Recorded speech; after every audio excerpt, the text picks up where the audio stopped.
Hey, Paul. Right, doing all right. Yes, sir. How are you? Right.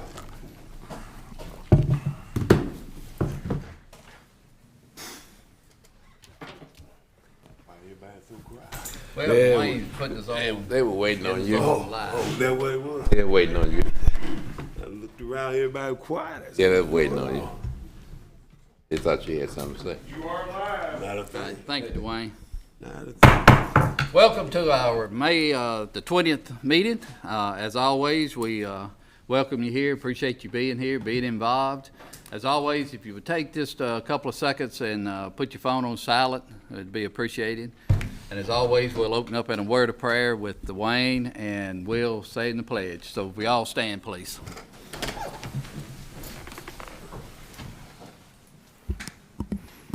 Y'all pray with me, please. Heavenly Father, as we bow before you this morning, God, we first of all just want to come before you with thanksgiving, God. Thank you for this day you gave us. Thank you for watching over us and protecting us and guiding us like you do, God. And thank you for your blessings, and just forgive us when we take those blessings for granted. I just ask you to be with us in this meeting this morning in spirit, and that every decision here would be made in accordance with your will and be pleasing to you as we make decisions for Madison County. Just forgive us when we fail you. In Jesus' name I pray. Amen. Amen. Will? Attention, salute, pledge. I pledge allegiance to the flag of the United States of America and to the republic for which it stands, one nation, under God, indivisible, with liberty and justice for all. Righty. Welcome, everyone, and just want to say just a few words at the very beginning. We just come back from AWS groundbreaking, and it was very exciting. A lot of good things that they're going to be involved and already involved in Madison County, and will continue to be involved, not only with themselves personally, but financially as well. So they named off a list of things that's going to be very, very good for Madison County. And so with that being said, there's many exciting things that's going to happen here on down the road here in Madison County, and actually the Metro Center and the state of Mississippi because of AWS. So we look forward to them continue to build. So with that being said, the first on the agenda, Mr. Lott. Yes, Mr. President, you have before you the May the 6th board minutes. I would ask if there are no changes, the board please approve said minutes. Are there any changes? If not, do I have a motion? Make that motion. Motion Supervisor Griffin, do I have a second? Second. Second Supervisor Banks, discussion. All in favor? Aye. All opposed? Thank you, Mr. President. All right, concerned citizens, do we have, how many concerned citizens, Greg? 2 total. Okay. The two, go ahead and First name is off. Miss Julene Stewart. All right, Ms. Stewart. If you would, please come up, state your name, give your address, in a couple of minutes. Okay. There at the mic. Julene Stewart. I live at 192 Johnson Lane. It's in Canton. I'm here today just to kind of talk to you about a passion project of mine that I just wanted to put before all of you. 4 years ago, I started the Madison County Parade of Honor, which is an annual parade in which the only participants are our first responders that serve this county. And 2 years ago, started the Madison County First Responder Fund as a nonprofit to start raising money towards anything that they might need, and have come up with a very large goal of building a county memorial for our fallen first responders. To the best of my knowledge, we don't have anything within the county that recognizes them and honors them in this way. So that would be at a minimal amount what I'd like to do. If I really could expand upon that and really have a wall too that just kind of represents everyone who has served for the county as a whole would be another component, and then ultimately to have a pavilion there for them to fellowship and kind of be together. So very beginning stages, not really sure where to start, but it's just a passion project that I wanted to bring before y'all, and if there's any help that you can provide in getting this done, that I would greatly appreciate. Okay, we appreciate you coming and bringing that to us because it's a very, very well worthy project. Thank you. That's needed in Madison County. You know, with the board, I would probably say work with Greg, our administrator. Okay. And that's probably the best place to start unless another board member has another thought, suggestion. If not, let's just work with Greg, our will. administrator. But thank you for taking on that Thank project. you. Thank you for letting me because talk. It is very much needed. Yes, I agree. Thank you. Next concern. Mr. Robert DeCoster. Okay, Mr. Robert, come up and state your name in a couple of minutes, please, sir. You can give your address as well if you haven't done so. I'll pass them on. Certainly. Good morning. My name is Robert DeCoster. My address is on file. And just having the administrator right now pass out the 2024 parceling plan that was handed out by LCI, Mark Jordan's company, over in Lake Caroline for all of the residents. And this was kind of passed out with the authority that this was more or less a done deal and that we were having options as to what we may or may not choose to have within the new zoning.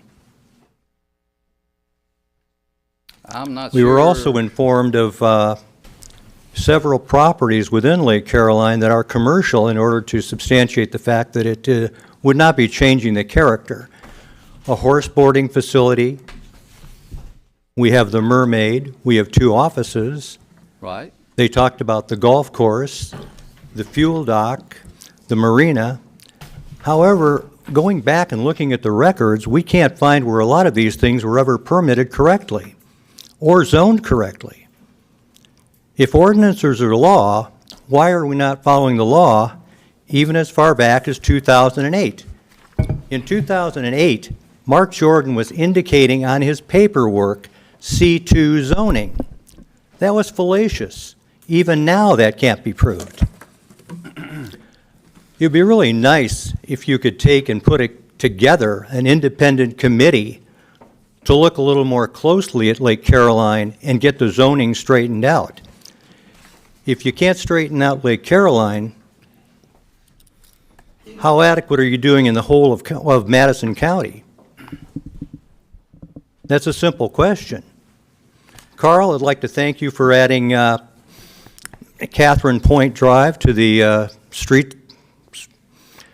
You yourself have lived out there for how long now? And you've been the supervisor for how long? And you didn't know that Catherine Point out there was private? That was not public property on there. But yet, you went ahead and put that on the street plan, or had it put on. And I'm glad that one of our members in Neighbors United caught it early, too. And that'll probably save the taxpayers maybe $90,000 by not paving that street. All we're asking for is that all of a sudden we get a little bit of cooperation from you and acknowledgement, and we want to know, Lord knows that you need to be accountable. And the citizens in this county are becoming much more aware through publication, through the media, and they want answers. They are not going to roll over any longer and just accept everything as it goes. So I thank you for your time, and I cede it. Thank you. Do you want this to go into the minutes? Would you like to put this into the minutes? Pardon me? Would you like for this to be entered into the minutes? Okay. Do I have a motion? And Do what now? with his blessing, so this. All right, do I have a motion for this Motion handout to be entered motion into to the put minutes? those in the minutes. Got a motion, Supervisor Baxter. Do I have a second? I'll second it. Discussion? All in favor, say aye. Aye. All opposed? Scott, Not vote or discuss Lake Caroline. Scott, come up here real quick. I abstain. I'm recused. Put me down for abstain too. Well, as far as entering this into the minutes? Yeah, because what issue are we talking about? Ain't all this is on hold? It's not before us now? Not any of this has come in front of the board at this point. So it's a waste of putting in the minutes when it ain't before the board. How did the board vote to put this in the minutes? I know Trey made the motion, I second it. I voted aye. Okay, it went 3-2, I suppose, just to enter into the minutes. Okay. Scott, could you meet with Mr. Robert and the questions that he has about, I guess, would you say a horse barn and the Mermaid and the 2 real estate offices, the real estate office and another office, show him where that's been zoned by the board officially? Yes. Okay, thank you. Myself and Mr. Clark will contact him. Okay. Yeah, I know Mr. Robert comes up and makes these statements like this, but, we go by the law. We go by our ordinances, we listen to our attorneys, and then we make a good, solid decision for the county. And so, you know, anyone comes up and says different, that's okay, because we are not perfect in any way. But if you would, just work with our department heads, and if it is something wrong, we want to make sure it's right to be able to move forward. So, all right, any other questions, Scott? Thank you, Scott. Thank you. Any other concerns? No, sir. Yeah. Oh, yes, sir. One from the crowd, I think. We got one, okay. Please come up and to the mic and state your name and address in a couple of minutes, please. Won't take but a few Before I minutes. do that, I'm gonna just give y'all a printout, so I kinda do my homework when I do stuff. Okay, good, thank you. And I'll tell you who I am. There you go.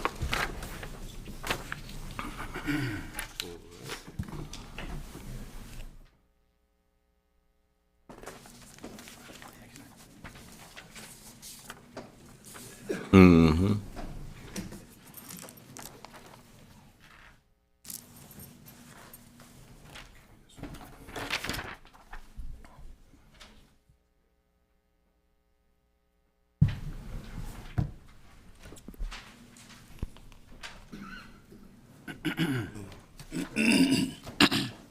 You ready? Okay, who's gonna be the spokesperson? You? Well, I got to say what I got to say, go say. Okay, just state your name and give your address. Okay, my please. name is Mary Johnson, and I'm in the resident of 941 George Washington Avenue. Before he gets started, but a couple years ago, I had came before the board, and I asked for several things for Rogers Park, which he's concerned. And I talked to Carl Banks, and I just want to give him credit. I thank him for doing the, he gave us the flag, American flag. I want to thank him for the bathroom and the playground equipment and the Cornelius Bacon and all of them. I want to thank you all for keeping the park up this far. But it is some more concern. But from me, I want to thank y'all for what y'all did. You did give me what I asked for, but I need a little bit more. Thank you. Okay. Yeah. Come up, sir, and state your name and give your address, please. 2 minutes. Well, my name is Charles Scott Sr., and I live at 671 Rankin Road in Canton, Mississippi. And I'm a concerned citizen. And then I'm a voter, and I'm a taxpayer. And I go to Roger Park a lot. Now, I understand that we had issue with the faux black park, you know, by closing and stuff. I know Roger Park would be more expensive to run than Suffolk Spring, Fairbank, and the one in Florida. But my deal, just like I printed out to you guys, that you put a brand new bathroom there. You don't have no handicap accessory. You don't have no signs on the door saying women and men. And it looked like the parking lot should have been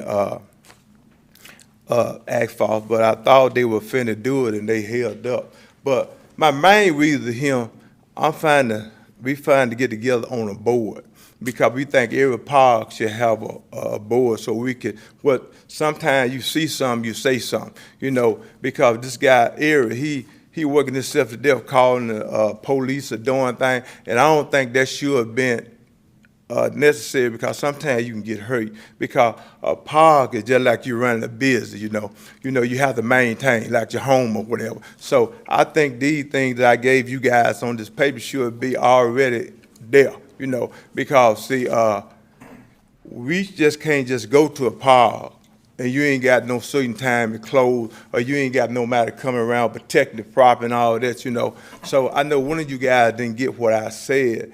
I gave Supervisor Paul Griffin one, and you know, and he can read out I didn't have all the copy because the time was short on me, you know. But main thing that we finally get a board together, so that way we can kind of understand what's going on and how the money's spent and all that by being a taxpayer. Because everything has to run by a bill. You have to have so much money in to run a thing every year, fixed budget and all of that. So that's my goal. So that way we'll know what's going on by being taxpayers, some folk go and they don't understand. So sometimes you have to speak for other people that can't speak for themselves, you know. And so that's my main goal, that they really understand how everything works, you know. Thank you, Ms. Scott. Okay, Ms. thank you. Banks, Ms. Griffin, y'all like to say anything? No, I've been talking to Mr. Scott and about some of these things, and at the same time, he was gonna give me a list of names, some of the names I already know, that he wanted to have some kind of community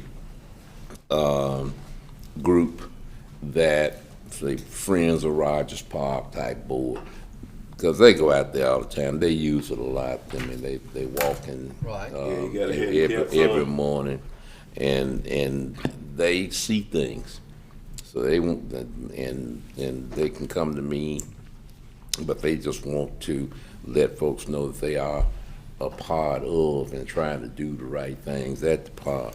And this list he given to Paul, you know, all this stuff, basically, you know, it makes sense and it needs to be happening, you know. Okay. So we can I'll pass this down, you all can take a look at it, and then I'll get with Mr. Scott, and we'll see what we can do about the hours of operation of the park, because I don't know, you know anything about the hours? I do, yes, sir. There's a couple of these that we Greg, have if you would, addressed. speak in the mic, please. Oh, there's a couple of these that we have addressed. Yeah. The additional police patrol, we have been in communication with the sheriff's office. They have increased their patrols of Rogers Park, particularly right as the park opens at 6 a.m. Those bathrooms do have magnetic locks on them, and they are closed from 6 p.m. to 6 a.m. The mag locks were down for the last week or so while we were sorting out an electrical issue. But they're back up, they're back operational, and those bathrooms do lock between 6 and 6. As far as the ADA accessibility, those buildings, I inherited the project, but those buildings were designed by an architect, and they assure us that it meets ADA requirements. We will go back and verify that, but until now, we had no reason to doubt the architect, simply because they specialize in dealing with ADA issues. That's one of the things they check when they design it. So we did have, I know, one issue that we solved as far as the height of the door jamb was a touch too tall, so we came back and grinded it out so that it would comply with the ADA rules. So it needs a little further research, but we are aware of most of this. We've spoken about, you know, pulling that stump out of the middle of the parking lot, and as soon as I find some money laying around, that's on my list of things to do. The additional lighting we can look at through Entergy. We can maybe rent a couple of street lights from them. We've done that at other parks. So I'm aware of most of this, yes, sir, I guess is the short answer. Yeah, I've heard this before about women and men designations, and those are single stall type, single door, single access, single stall. They're designed to be unisex. Right. Basically, whoever goes in locks the door behind them. Correct. And it's not designed to say you're gonna have 3 men bathrooms and 3 women bathrooms. It's all of them are bathrooms. I mean restrooms rather, for whoever goes in, lock the door behind them. So I don't think the designation of men or women is something that was intended from the design. And so, Mr. Scott, you understand what I'm saying? So you're saying that by law or whatever, No. they don't have to have women or men bathrooms. You don't have to have a switch to use the bathroom. All of them are just restrooms. Fine in both. They're single-use restrooms. They're designed for you to go in, lock the door behind you, use it, come out. It is not. It's not a situation where you got a particular ladies' unit or a particular man's unit. They are people units. Let's say that. Yeah. Question, Greg. On those timers that's on those doors, say from 6 to 6, can you adjust those times? Yes, sir, absolutely. If there's something else, some other time that this board would like to see, we can do that. Well, it don't get dark now to what, 8 o'clock? Do you want to go longer as your part? Yeah, I was thinking that, you probably want to change it according to daylight savings time. Okay. Now, because everybody has agreed that the parks will be closed at dark. I would think 6 to 7 during this time of year, 6 to 6 during the, Sure. after daylight savings time leaves. We can fix that this afternoon. Okay. All right, thank you. Thank you, Mr. Banks. Greg, appreciate And it. of course, they do want to find some kind of mechanism or way to close the park or keep cars out at a reasonable closing time. That may be a little more involved because I think you're gonna need a gate, and somebody will have to build the gate. Open But- the gate and close the gate. Yeah. Okay. Well, we'll get with Drew. We'll work out something. We will, yes, sir. Okay. All right, thank you, Mr. Banks. Okay, Ms. Greg. Scott, I'll be getting with you. Okay. All right, any other concerned citizens? No, Okay. sir. We're going down to consent items. Are there any items that would like to be removed? If not, do I have a motion for approval? Move. Got a motion, Supervisor Banks, do I have a second? I'll second it, discussion. All in favor? Aye. All opposed? All right, we'll get down to supervisors. Supervisor Brandon, I see you have 4 items on the Yeah, I've on the got list. four unique projects for District 1.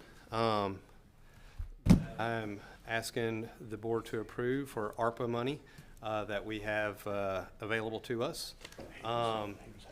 I'd like to make a motion that we bundle all 4 of them together and approve it. I know Mr. Espy has been working on a contract between the City of Madison and the county.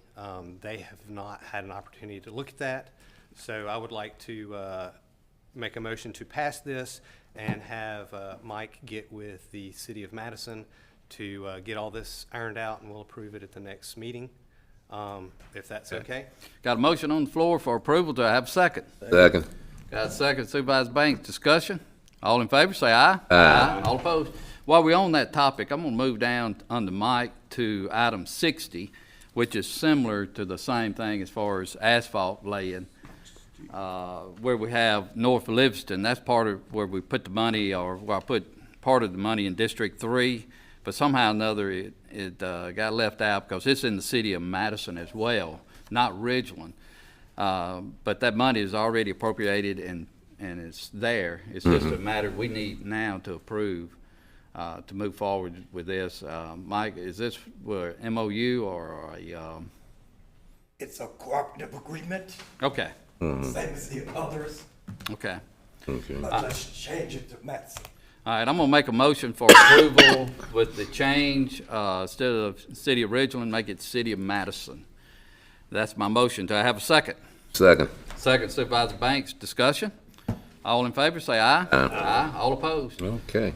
Then I'd like to go back up and just start where it has my name on District 3. I know last meeting we discussed a little about the South Madison County Tax Assessor and Collector's Building.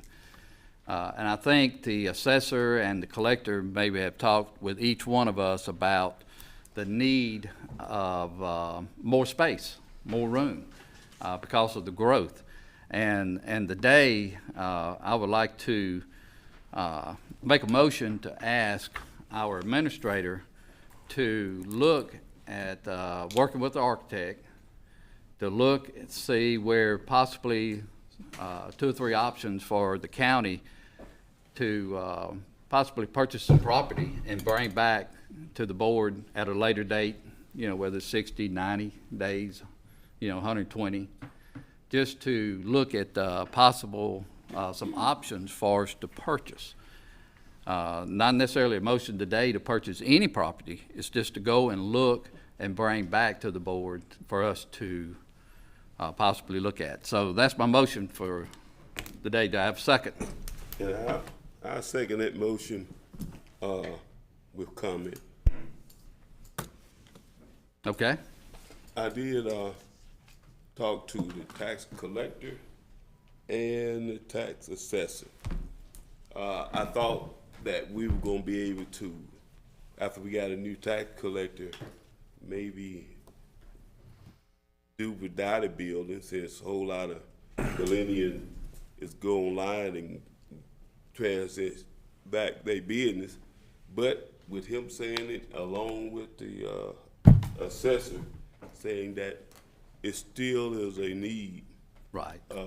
for the growth, cause the growth is coming there and is there. So that's the reason I be supporting this, for us to at least go ahead and find a location where we'll be able to add a building at a certain time, you know. Okay, and again, my motion again is just to go and look for some options to bring back to the board, and hopefully we can have 2 or 3 options, you know, and then let the board decide on which way, if any way at all. I'd like to add to that as well, as I met with CJ and Norman at the building, went on a tour, kind of saw the situation they're in. And I recognize that they do have some issues there. And I think that, you know, looking at options for them is a good idea. I would like to not only look at the options of purchasing land, like you said, but also maybe something more economical, something that would make everybody happy. That didn't necessarily mean building a building, but Right. also corrected the issues that they have, that provided that space that they need. You talk about like more like a satellite office somewhere else? I don't know what the answer is. It may be a satellite office. That's not off the table. I just would say, if we're doing this motion to go look at the options, let's come back with all of our options. Okay, I'll change my motion, I'll amend my motion to not only include property, include options of looking at buildings as well. And Mr. I Lott, figured that. I'll amend the motion because that's a good thought, good suggestion. Okay, any other comments? If not, all in favor, say aye. Aye, all opposed. Aye. Okay, Mr. Banks? Yeah, I received a letter from Lake Lorman Utility District advising me of the death of Don Seagrove, Yes. longtime friend, and they nominated to finish his term Mr. Luke Andrews. Mm-hmm. It's Andries Right. for running. And I'd like to make a motion that we go ahead and appoint him. Got a motion, Mr. Banks, I'll second it. Discussion? All in favor? Aye, all opposed. All right, next on the list on the business item, we are very fortunate and pleased and welcome. Last meeting, we had Commissioner Simmons came up and give us a lot of information. And it's always good to have our highway commissioner up and tell us what's going on. And today we have our executive director, Mr. Brad White, to come up and kind of tell us some more information. What's going on and what's being planned and what's planned at MDOT for Madison County. Mr. White? Thank you, Mr. President. I'm sorry I wasn't able to be here with Commissioner Simmons. It is a pleasure to work for him. I've had the opportunity to be around government most of my career, and he does a really good job of representing not only the interests of his district, but statewide, so I hate I wasn't able to be here with him. What I was asked to do is give a recap of the past legislative session and how we fared with that. And, you know, it's always popular to say government should run like a business. But most of us that have been around government know that it doesn't always work that way, because businesses and government have totally different setups. But with the Department of Transportation, we're a little unique in that I believe we can run like a business. We have an elected board of directors that sets policy. We have a CEO that runs the agency. We have a staff of people that work on developing a product that's delivered to a consumer, and we're graded on our ability to deliver that product and the quality of that product. So when I was brought back to MDOT as director, we realized that one of the things we needed to do to enhance our ability to deliver the product to the taxpayers of the state was building a better relationship with the legislature. And I've always viewed for lack of a better way of putting it, the art of legislating is kind of like scaling a mountain. You go up as high as you can and stake a flag with the intention of coming back next year and picking up where you left off and trying to go even higher. But before I get into what we did, I think it would be important briefly to tell you a little bit about the way we function. While we are a state agency, we implement a federal program. And so all of the resources that we use to work on the roads and bridges, highways, interstates around the state, we have to spend the money generated through our state fuel tax and other special funds first. And as the Federal Highway Administration is able to ascertain that we've followed their rules and their regulations, then they reimburse us with the federal money that's assigned to the state of Mississippi. So we run a reimbursement program, basically, to try to implement our stuff. So it is important to recognize that all of that comes with strings attached. And so when we're implementing the federal program, a lot of it goes to maintenance, a lot of it goes to safety. The commissioners have very little discretion, contrary to what people believe, and how those funds are put out. And luckily, the last time the Federal Highway Administration was reauthorized, they're reauthorized by Congress every 5 years. Senator Wicker served in the ranking Republican role on the Commerce and Transportation Committee at the time, and he, along with the work of Congressman Thompson in the House, was able to get Mississippi another $1 billion in that 5-year authorization of federal funds. And with that, the commission was able to restart our capacity program. And so the two main things that we do that most of the people see is our maintenance, our upkeep of the existing system that the taxpayers have. That's about a $66 billion asset, 31,000 miles of highway, over 500 and something bridges around the state. And then, of course, trying to implement the capacity program, which is used to add efficiency to the system, to turn a 2-lane into a 4-lane or a 3-lane into a 6-lane or a bypass or whatever necessary to allow our system to continue to grow in its ability to safely and efficiently carry the volume of traffic that is currently on that roadway. And so we were able to begin that back thanks to this new investment of federal money. So we came back to the legislature. It was with all of this backdrop that I just covered to try to convince them of ways that they could deal with our appropriation that would allow us to run like a business. In other words, no earmarks in our special fund. Allow us to play that shell game of sorts to be sure that we're maximizing all the federal money that's made available to us so that we can go further. In the last 3 years that we've done that, each year we've been able to go back to the Federal Highway Administration and ask for additional obligatory authority from states that did not do as good of a job in managing that. And this past year we were able to get $100 million extra, roughly, in extra obligation authority. But beyond that, we began conversations with the legislature about how they can step in and fund or assist us in funding these various different areas. This past session, we had a budget that was approved of about $1.5 billion. Roughly $800 million of that is federal money that they authorized us to use.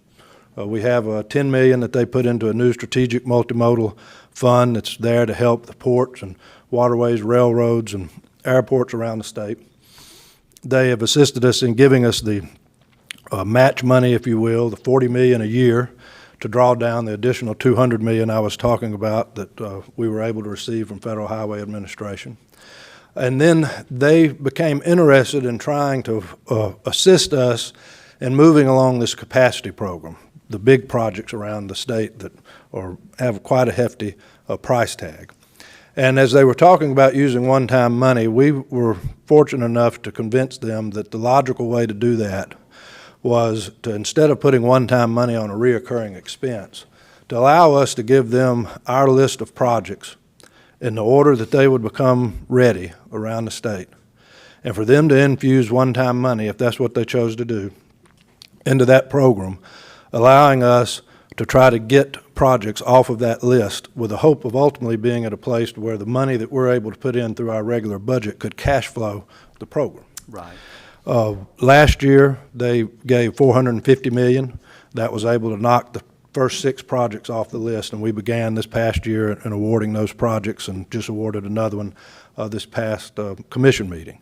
This year, they gave us $250 million. That was able to knock off the next 2 on the list, so we've gone 8 projects down. The significance of that for Madison County is your I-55 project is now the next one on the list that would be ready. To give you an update on that, we're in the middle of the value engineering phase of it. We'll be hopefully beginning to finalize the design in the next couple of months. We'll move on then to purchasing what right-of-way would be needed, as well as any utilities that may have to be moved. You can rest comfortably that Commissioner Simmons has already allocated the funds to do all of that. So all of the money for this project that will be needed to bring it to construction ready has been designated, and we will begin moving that project to there. The money to construct it, however, is a different story. So in keeping with what I mentioned earlier, where we staked the flag this last time, this next session we hope to come back to the legislature and begin the conversation anew to try to secure additional funds that will allow us to go further down that list, hopefully grabbing the Madison County project and those that come thereafter. But if I may, Mr. President, while I'm at the podium, I want to take a minute of personal privilege just to say that's not really an ideal way to run a construction program. And where I could use, or we could use, the help of the boards of supervisors, not just here in Madison County, but around the state, our municipal officials, all of us that have an interest in carrying out our infrastructure, what the Department of Transportation needs is recurring revenue. Right. You can't run a construction program on one-time money when you don't know what you're going to have the next year. And so it's been since 1987 that the legislature looked at modernizing or adapting, amending the funding model for the then highway department. And so we were hopeful that we would begin that conversation this session, and I do think we made a little progress in trying to convince our legislative leadership that it's time again to do that, because sooner or later the one-time money is going to run out. And what we have to be able to do is to have a dedicated stream of revenue that we can budget for and count for and know how to cash flow then the projects, just like this Madison County project. Ideally, we wouldn't be going back to the legislature every year with our handout, but we would instead have a stream of revenue that could be done, I believe, without raising taxes within the existing budget of the state, that would allow us to properly budget for this and take care of these needs. Because here's the threat that we're facing now. We're required federally to take care of the existing system. So maintenance will be addressed if at all possible.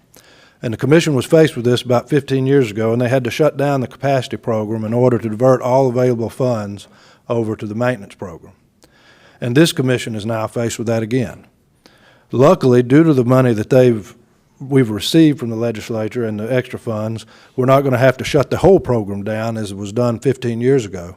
But there will be some projects that we'll be taking off the list in order to free up the funds necessary to hopefully be able to cash flow, if necessary, projects like the I-55 in Madison, to be sure that we're financially equipped to continue moving those projects that we've brought so close to being construction ready. So we do have a plan moving forward, but hopefully we can have a collective voice that can begin to explain to our legislative leadership and move the needle in trying to address this core function of government. I've said before, it doesn't matter how good your health insurance is if your ambulance gets stuck in traffic on the way to the hospital. And it doesn't matter how much money you're putting in our public schools if the school buses can't cross the bridges on the way there. So hopefully we'll see a move in further adapting to this core function of government. But it is a team spirit, and with that, I'd be remiss if I didn't say, Mr. President, I appreciate your involvement over the last session. I think I spoke to you more than any other supervisor in the state, with the exception of Lee Caldwell, and I think that's because she sleeps with one of our commissioners. But I appreciate. By the way, that's her husband. That is her husband. I'm sorry. we want to make sure we. I appreciate your involvement and your ability and willingness to be engaged in trying to move the needle with our leadership and having the conversations necessary.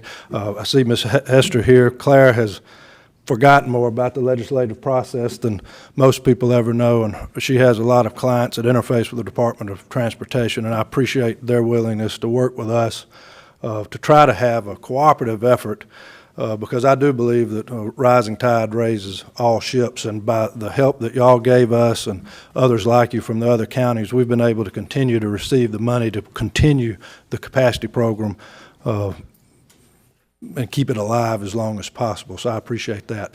I'm happy to answer any questions you may have. I'm not going to get over in Commissioner Simmons' territory about specific projects, but I'll be happy to get you the answer. But if I left something out in regard to our budget or how that works or what to expect with the programs that we're implementing, I'm happy to cover that. I would say that, yes, you and I talked 2 or 3 times a week the At least. last couple of months, you know, working together to try to find the money or try to get the money to, for the Interstate I-55 widening. Right. From 463 to Gluckstadt. And appreciate your patience with me, because I know we talked a lot, bet, and, but we did make progress. Very much so. You know, with our lobbyists as well, you know, being involved, trying to help as well to move the needle, because it takes all of us to do that. And this project, I think the last I heard, the cost was about 110 million, 115. Well, right now, we're looking at about 130 million. Yeah. It's expected to be ready to be advertised for construction in the spring of '26. So we do have another legislative session that, like I said, I hope we can pick the flag up and go further up the mountain, to use that analogy. And I believe we can. I do believe it's on everyone's radar, and I believe everybody sees the importance of maintaining a good transportation system as it relates to economic development and every other function of our life. Right. So. Brad, do you think, I was reading a press release about this I-55 project from March of 2023, and it was actually from the governor, and it mentioned $65 million for the widening. So the price has now jumped to, you said 130. So one of the issues that we're dealing with is the cost of doing our business has continued to increase.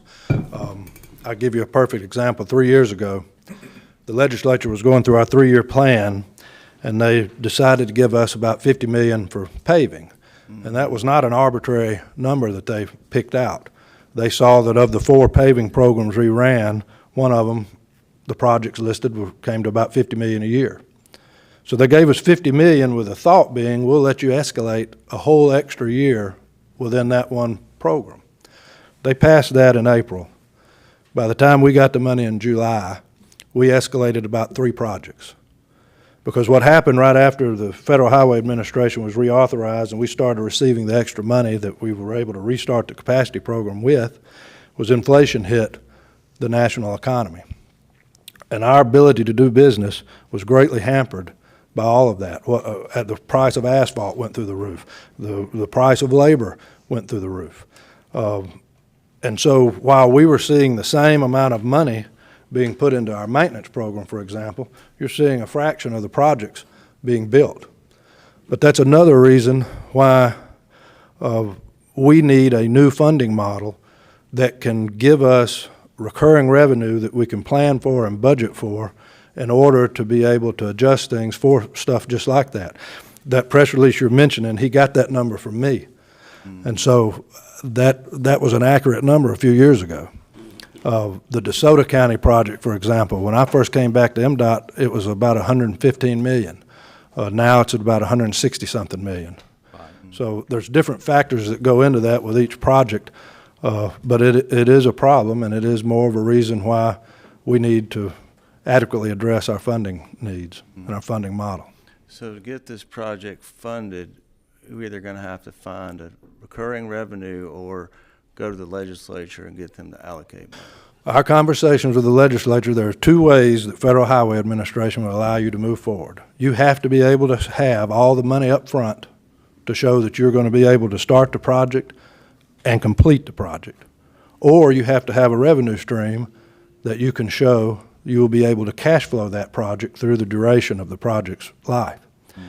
You know, I believe that it's much more manageable and makes more sense to have a smaller amount annually that you can cash flow with that's recurring revenue than the one-time money, Because what we have now is a bunch of money that's sitting in the bank waiting to be spent, because that money, as you know, is spent out just over time.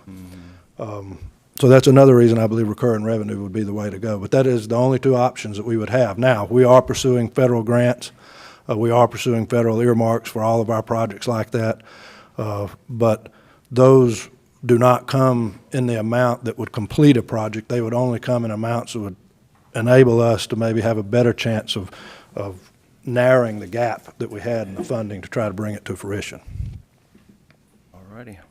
Yeah, also, I'm sorry, anything else, Supervisor Baxter? No. Okay. Also, you know, we kind of called in the same situation with our three projects on the south end with Bozeman, Reunion Crossing, and Phase 3. When we started that program, it was around 50 million, and now it's around 120, 125 million. And so we had to back up and regroup and see how we could save $1 million, you know, just to help save and do those projects. But also, kind of speaking back to the I-55, I know a lot of mine of your conversation, our lobbyist conversation, especially within the last 3 weeks of the month of the session, we was hoping that we could get $500 million. And with that $500 million, it would have not only done our project, but it would have done the top four. Rankin County's project, yeah. If you recall, that's what our strategy that we were trying to work was, give us what you gave us last year. That's exactly right. And had they done the 450, I believe this project would have been accounted for, and the Highway 25 project in Flowood would have been accounted for. But, you know, we're not going to give up. We're going to pick up next year and come right back at it. The good news is, and I do think that this goes into a lot of their thinking, and I can't argue with it, that if you're using one-time money, you're looking at when these projects are scheduled to be able to be awarded and advertised. And they went as far down the list as they would get with projects that they could not come back and address next session. In other words, they would be beyond their schedule come January of 25. So Madison and the Rankin County projects we're mentioning that are now the top two on the list, if they will address it in the session of 25, either by adjusting our funding formula or by direct appropriation, then we're way ahead of schedule in having the money lined up in order to build the project. And that's very well said, and I'll say it again. You know, even though our project widening did not get funded this year, but we made good progress by working with them, because they did fund the two projects you was talking about up north. Right. By So, getting those out of the way, Yeah, it and raises so, everybody's project up the list. And I'm very grateful that the legislature's been willing to do that, because Yes. there would be a temptation to cherry-pick projects. But Right. much to the leadership of the Speaker and the Lieutenant Governor and the influence of the Governor, they've applied a pretty common-sense approach. Let's fund what's next and just keep moving down the list and take politics out of it. So I am appreciative of that. That's it. So we did, all of us did make progress in this, and so we are listed as the top list on the capacity projects for next year. But the work is still there to be done, really starting now to January. Correct. I mean, that's when a lot of the work is will be done between now Absolutely. and January. Absolutely. And so that's where you know, our lobbyists will definitely be involved to hopefully ensure come January, you know, all of our representatives know what we're asking for and why. Well, and I would Why- appreciate that. This is a team sport, as I said, and the more people we have working together, and that was one of the things I was proud of with this. You had the counties and cities involved that had projects on the list. You were all working together to try to advance the program, knowing that if we could advance the program, it moves everybody. That's And I right. think as we continue to do that, then we'll get where we want to go. Very good point. Always, we appreciate you, as always, being Thank you. helpful to Madison County. I know you live here in Madison County, and Casey's my supervisor. and you get to travel in some traffic, as well as rest of us, that we are hopefully on down in our agenda, that we will start resolving a lot of this a lot quicker. We'll do our best. You know, I grew up in Simpson County and traveled Highway 49 through Rankin County, and then moved to Madison County, and then they fixed Highway 49. Yeah. So now we got to work on it. Well, we're hoping that's going to happen up here with I-55. We're going to fix it, and you just stay in Madison We're County. going to get it and done. Move on. Thank you, Mr. President. Mr. White, appreciate it. Next on the list is Capital Resources, Claire Hester. If you would, please come up, and you may want to introduce your team again. I know that I've worked with these guys And you, wow, this summer as well, or this winter, that is, to try to help move things forward too, so. Certainly, thank you, and I appreciate being called before you to discuss the session. I'm going to start with Camp Murphy over here, Reed Branson, Pete Smith, Matthew Major. And Matthew Major, as you may recall, when you put our agreement together in January of this year, has the lead. I'm going to let him get into more of the detail of what went on this past session, but I thought I would just give you a broad overview. We began this session, it's the first of a 4-year term. There's always an extra month, which is interesting. It allows everybody to get to know new members, new leadership. We have a new Speaker of the House. We had new committees, all of that, exciting. The most exciting thing, though, that happened in those early weeks of the session was the AWS announcement. Right. Quite frankly, when we came before you and you hired us in January, we had no idea about that. We had heard rumors there might be a project, but nothing on the scale of the AWS project. What we were informed by legislative leadership shortly after the announcement of $200 million or so in loans for the county and another $44 million for job training investments, that it would be very difficult for us to get anything further. Right. And that's where we've been battling really since that announcement. One of the challenges that I think Madison County has is that you're somewhat of a victim of your own success. Right. So there is envy. I think success envy by other counties and communities. And when the lawmakers have to make their decisions and go through the list of requests from members, they start to rank these different issues. And, you had a lot of towns that in the past hadn't gotten anything. Their members were really first on the list, so to speak. So, and most of those requests are between $500,000 and a couple of $1 million. So we continued to battle forward to try to get the money. A lot was dependent, as Director Brad White just said, on what the total funding was for the 55 expansion on what he received. So we have been assured by leadership in meetings in the last 2 weeks that we're number one on that list, just as Director White explained, but also we're in good shape going forward on the other projects that we were working on. I'll let Matthew get into a little more detail about all of that. Going forward, this has been a tremendous year for Madison County. I think we're going to have even more success moving forward, and we appreciate the opportunity to work with you.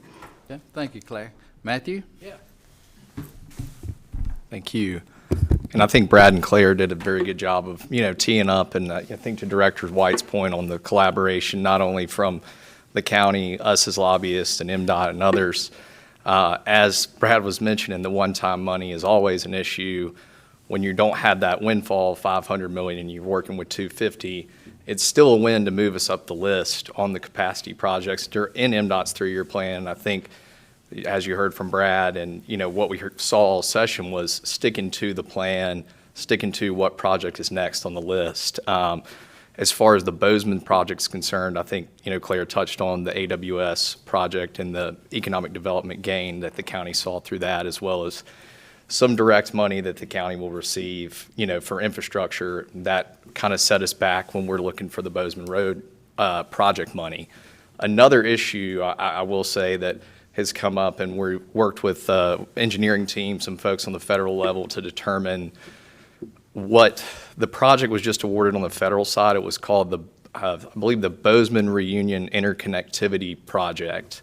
Right. And so that's what we put the request in on the state level to try to get everyone on the same page, so there's less confusion, if you will, about what dollars are going where, especially when you're talking to some rank and file legislatures or also committee chairmen that might not travel Bozeman Road or the area as much as people are accustomed to. So our goal is to try to bring all that under one umbrella, so when you're getting federal dollars and state dollars, they line up in the same language. Right. So we have an idea of what we have on the federal level and the state level, and working through MDOT to make sure that we're all on the same page there. So our hope was to get those dollars. We did not receive them this year.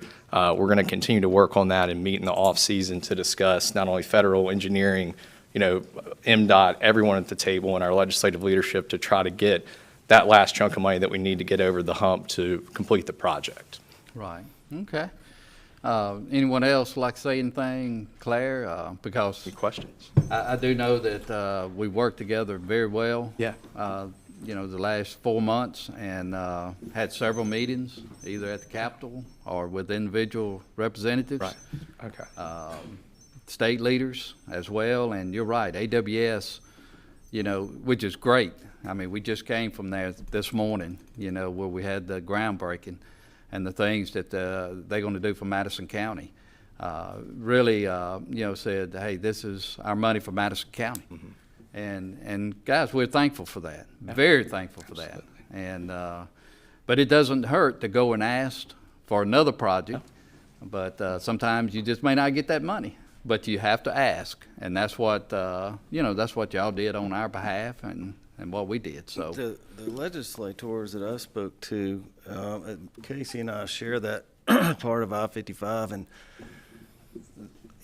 they didn't mention AWS. Now, that may have been a concern. They didn't mention it to me. We went 6 years with total success on these projects, and we switched the scope of one of the projects, which was unnecessary, Bozeman Road, and we switched the lobbying firm. The old lobbying firm was the one who helped us get I-55 to the top of the list, and they also are the ones who developed the internet connectivity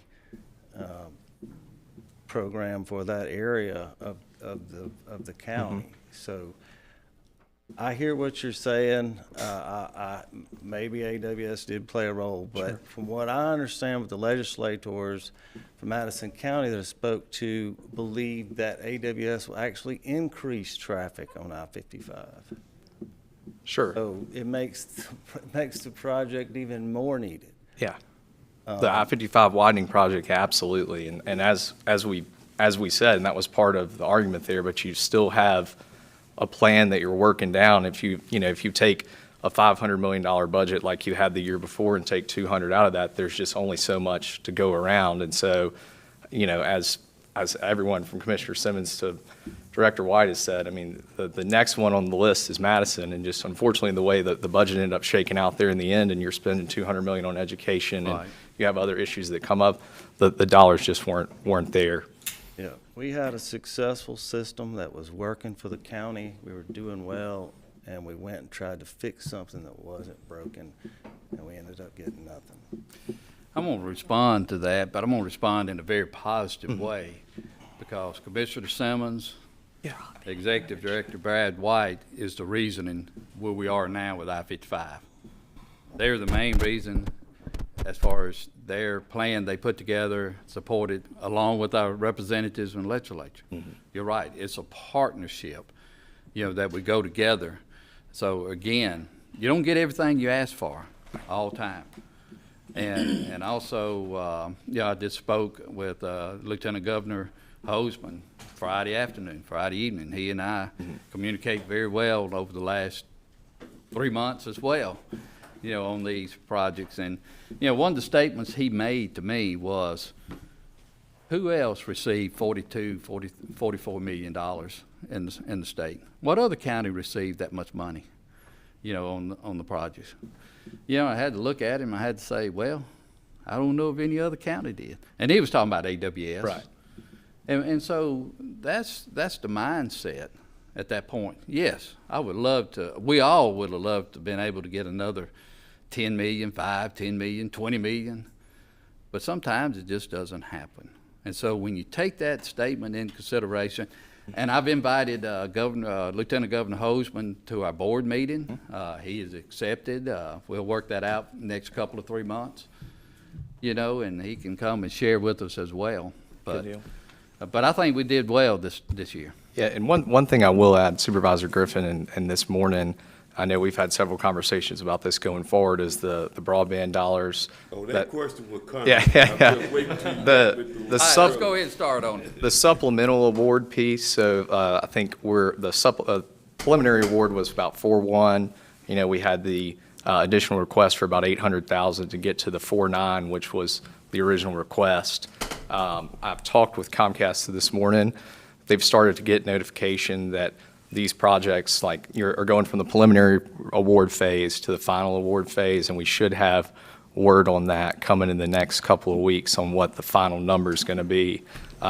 When they kind of get through the process they're working through at the broadband office on confirming different addresses and things like that in the project. So that would be, like I said, the difference between the 4.1 and the 4.9, that 800,000 there.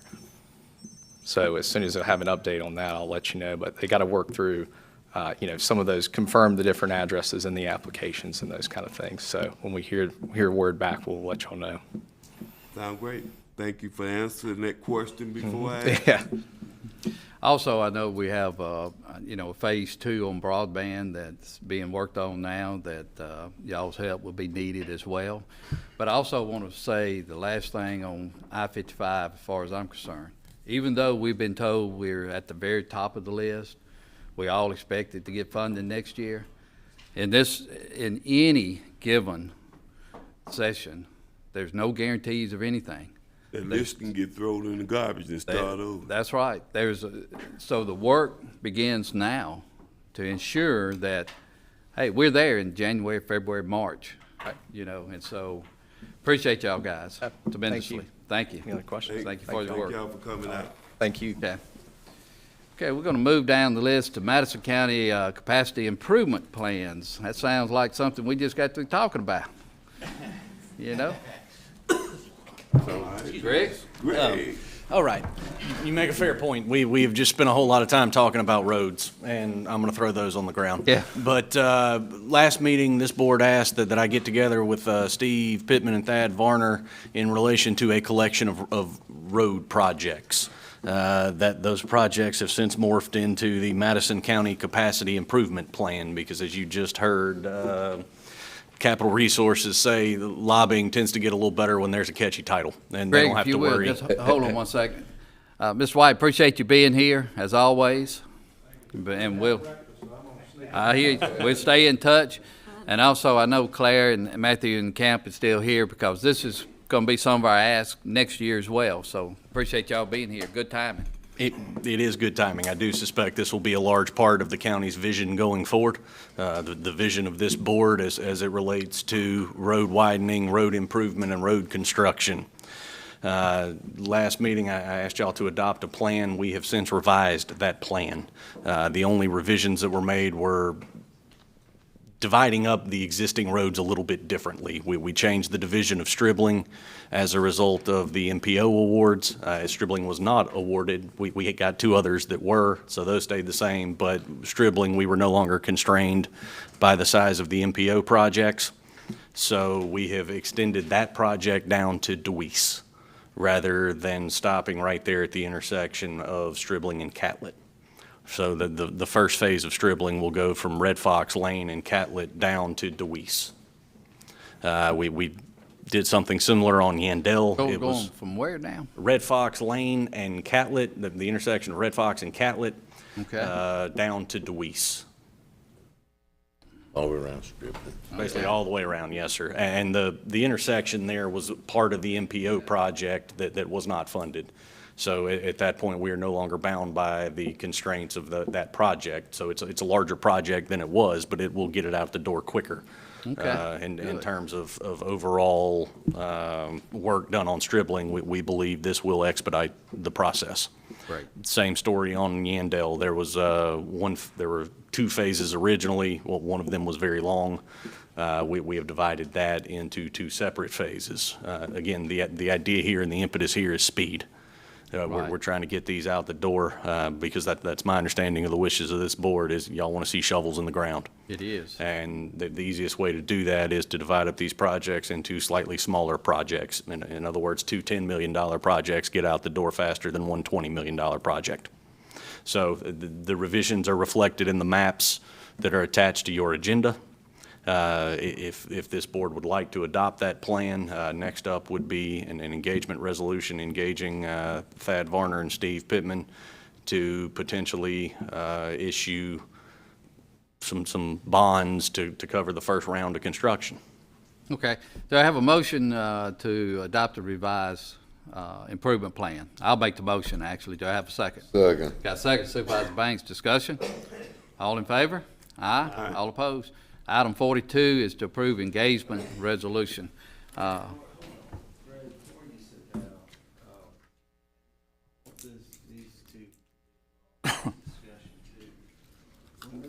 this money's borrowed, I just want to make sure that there's expenses around this money, that it will be used for projects only. Yes, sir. You are entirely correct. The bond counsel is going to call it restrictive language, but in common terms, it's a fence. The only projects with keys to the gate are the projects that y'all just adopted: Stribling, Yandell, Weisenberger, Catlett, et cetera, et cetera. All of those reflected on your map there. They are the only ones that are eligible for this pot of money, and this pot of money is going to be borrowed on an as-needed basis. This is not, let's go out and borrow all of the money at one time, and then we sit and wait on invoices to roll in. Right. This is, we think we're going to need, or we know we're going to need 22 million in that first year, so that's what we're going to go get the first year. So yes, there are fences, as you put it, so that only these projects are eligible. Yeah, and that's great. That's the way it needs to be, and that's the way it would be in the language as well. So do I have a motion for item 42, approved engagement? Yeah, I've got the motion, but Got a motion, Supervisor Griffin, I'll second. but Discussion. Trey brings me to another question. On Stribling Road, you added intersection of Catlett Road to the Red Fox Lane to Deweese. Was that already in the scope, or what is Yes, sir. more? Because I'm not familiar with the area. It was already in the scope of the MPO project, but rather than just stop it at Caroline Boulevard and then have a project from Caroline Boulevard south to 463, it, in our estimation, will get the project out the door a little quicker if we divided it Deweese instead. Okay. I know Yandell, it was in the same. Same idea, yes, sir. All right. So we have not added any projects to the list. It is simply a different division than we presented to you last time, and the reason why is speed. We would like to challenge the engineers and the contractors to outrun us, and I'm willing to bet they cannot. Sound like the same thing, which is good, that we broke them up in a smaller session or phases. Yes, sir. That is, same thing we did on Bozeman, and hopefully it works out for us good on Bozeman as well. Time will tell. But that's very good thought, because a lot of vendors can handle a $5 or $10 million project, where they may not can handle a 40 million. Yes. And so this will help us move forward. So, okay, we got a motion on the table, got a second. Any other discussion? If not, all in favor? Aye. All opposed? All right, Thad and Steve Next will item handle is it from here. Mr. Varner, Mr. Pittman. Good morning. Good Okay, morning. now it's time to get some money for these projects. The next resolution before you is an intent resolution reflecting the county board's intent to borrow up to $92 million for the first kind of, we call it round or phase of funding for these road projects.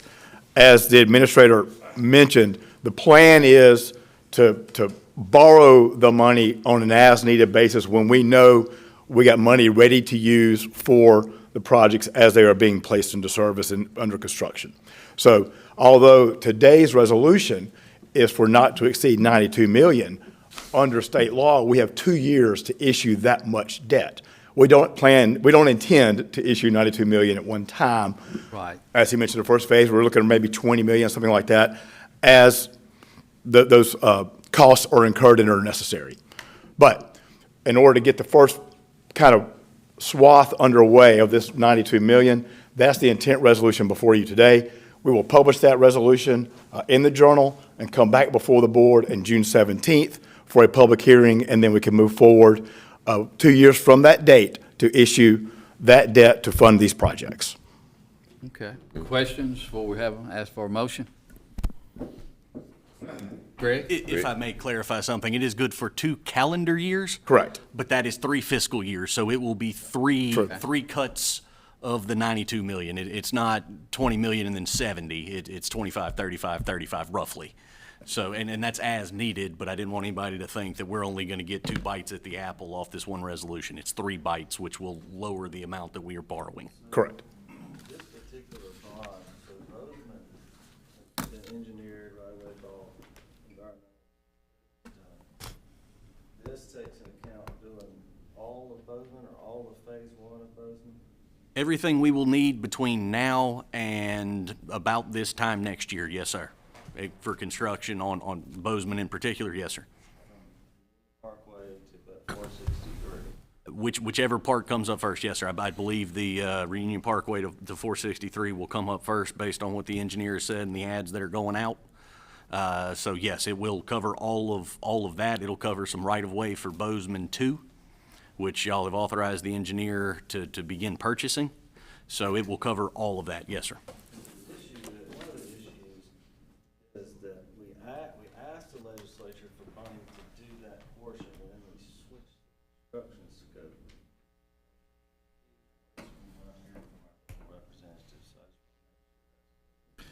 It is solid, and this is very solid to move forward. And this is where we had to get to look at our finances. And Steve and Greg, man, hats off to y'all, Thad, because we needed to know this before we just jumped out and spent $40, $50 million. And we appreciate you doing this, because this is a 5-year and a 10-year plan. But it's gonna be put on, the accelerator's gonna be pushed down all the way. You know, so, other questions? Well, so we're gonna probably be dividing it up into 3 different takes. Every time the interest rate will be different. Okay. We will have the ability to factor that into the calculations as far as what we believe rates are going to do. Yeah. If something happens and we turn around and go, uh-oh, rates are fixing to skyrocket, we can come back and get a little more before that happens. Yes, sir. Okay. And again, is in here as far as money would be spent on these projects only. On these particular roads are Yes. specifically enumerated, That's or it. and plus the courthouse too. That's it. I think that's very important for our constituents, the citizens, to understand that this is where our traffic issues are, but we are addressing them. So, okay. And we will have to come back before this board before any Yes. further debt is Oh, absolutely, issued. yeah. This is not, you pass the And resolution, probably and then at I least, decide when y'all at need least money. 2 more times. Yes. So there are off-ramps built in to where if we get down the road and something happens, interest rates go up, materials, labor, whatever it is, goes through the roof, this board will have an opportunity to pull the reins. Or Yes. take the off-ramp, should you so choose. Now, it works without it, so unless somebody tells me differently, my intention is to go, make things go. Yep, make it go. What motion? We need the motion to, actually to approve Resolution of intent. All I'll right, do I make have a that motion? Got a motion, Supervisor Banks, to have a second.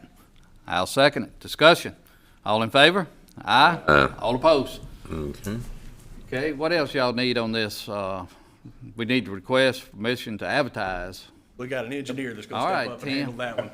I wondered, thank you, Thad, Steve. I was wondering when Tim was gonna be able to come Oh, on you're- up and. Yeah. You're Talk making to me us. giddy with this one. This will be my biggest ask in my career. Do you want to do these all at one time, or do you want to do them individually? I am good doing them all at one time if the board is. Yeah. Okay. If you would, just name off the roads. All right. I'm going to ask for request to permission to advertise for the following roads. Weisenberger Road, the intersection of North Old Canton at Yandell. Yandell Road from Highway 51 to Old Canton. Yandell Road from North Old Canton to Bainbridge. Yandell Road from Bainbridge to Highway 43. Stribling Road from the intersection of Catlett at Red Fox Lane to DeWeese Road. Stribling Road from DeWeese Road to Highway 463. And Calhoun Station Parkway. Okay, do I have a motion for approval? I'll make a motion motion, but make it clear what exact, to the public, what exactly it is we're doing here. All right, I got a motion. Do I have a second? I'll second that motion. Discussion, and Supervisor Baxter had a question there. We are requesting RFPs, which are proposals from engineering companies to do the engineering work on the front end to design these projects. Very good. I mean, that's just the way that's the way it goes. I mean, you know, as far as construction. All right, other discussion? All in favor? Aye. Aye. All opposed? Thank you. Thank you, Tim. Tim, may I ask you a question? Yes, sir. The last board meeting, the list of roads that you gave me, there was some road, Catherine. Yes, sir. There was Catherine Point Drive, and there was a road off of Catherine Point Drive called, I believe it's Twin Lakes Circle. All right, when we initially looked at Catherine Point Drive, it was done in February when we did the road plan. You asked me to look at Catherine Point Drive. I looked at it on Google Maps and said, well, Twin Lakes Circle's off of that. We need to go ahead and do that while we're doing it. Well, at the point, I did not realize that half of Catherine Point Drive is private and half of it's public. So we put that on there thinking that it needed to be done at the time. Since that time, we have realized that it is private past the gate. And so we are not paving anything past the gate. So we did realize that prior to the public comments that have been made, but there has already been a PO issued, and it is stopping at the gate. Well, thank you very much. All right. I appreciate Guys, it. again, no one's perfect. Yep. Appreciate the bringing to our attention, but sound like it was already Yeah, we cleared had, up in and our due straightened out. diligence, we Yeah. figured it out and handled it. Yeah, and that's what happens a lot of times, you know, we figure it out, and then somebody else comes up here and accuse you of something, Oh, this and that, you know, so. But anyway, thank you, Tim. All right, Appreciate no it. problem. All I have the a quick time. question while Tim's up. Okay. Last meeting, there was some, we're heading real fast to a deadline for advertising Bozeman, the entire project. Yes, sir. I believe it was, middle of July. July 27th. July 27th. Carl's on top of things. And, we have the entire project, and then the project was being broken down into the 463 end and the intersection end. And that work wasn't done yet. And my concern is that we weren't gonna have any of it advertised in time to make an award before the July 27th date, and we would lose $4.4 million. Are we still on track to advertise at minimum the complete Bozeman Phase 1 project in a timely enough fashion to be able to make an award? Yes. Okay. The overall project, the re-advertising request from MDOT was on the last commission meeting, which was last Tuesday. We got a letter, latter part of last week, saying that they had approved our re-advertising request. They sent us some comments, I think Friday of last week, to make some minor changes to the plans. Neil Schaefer's working on that. They should have that done in the next week or two, and we expect to advertise for construction in the next 2 to 3 weeks, well before the July 27th deadline. I know that Stan back there as well. Stan, if you want to come up and add anything, you don't have to, but I'm just saying that there never was any danger, to my knowledge, listening to you and Tim, of losing any of that money at all anyway, you know, so. That's correct. And everything Tim said is 100% Okay. correct. We met Friday. I went through with Tim the comments, and I think we're in good shape. Well, we are in good shape. And the main reason, again, that that road was broken down is, guys, hopefully we can get more than one bidder this time. Hopefully, and that will save us some money. Time will tell and see, just like we've broken down some of these other projects in different phases, you know, to help move it along a little quicker. So that's the reason that it was broken down that way. So, all right, thank you, Stan. Okay. Tim. Thank you, Tim. Okay, next, item 52, request for tax exemption. Mike, have you looked at this, or anyone here to speak on behalf of that? They were notified. I don't. That's okay. Yeah, there you go. Come on up here, Richard. I've been saying, I know I spoke with someone there at the church as well, but Yes, go sir. ahead, Richard. Yes, sir. Richard Boulware, Parkway Church Administrator. And we added a small tract of land adjacent to our corner of Reunion and Bozeman, which we're very interested in all this stuff going on with the roads. We're planning on building a 38,000 square foot family life center adjacent to our current church building. We've signed a contract on that. We're moving dirt. We have a permit from the city of Madison. Good deal. So it'll be a Mike. youth facility with 300-seat auditorium for our young people and a community center to be used by everybody in Madison County. Okay, that's a good deal. Mike, you had a chance to look at it? Yeah, I did. Everything's Churches good? are exempt and they're eligible and the paperwork was properly filled out. I'm gonna make a motion for approval. Do I have a second? Second. Second, Supervisor Brandon. Discussion? All in favor, say aye. Aye. All opposed?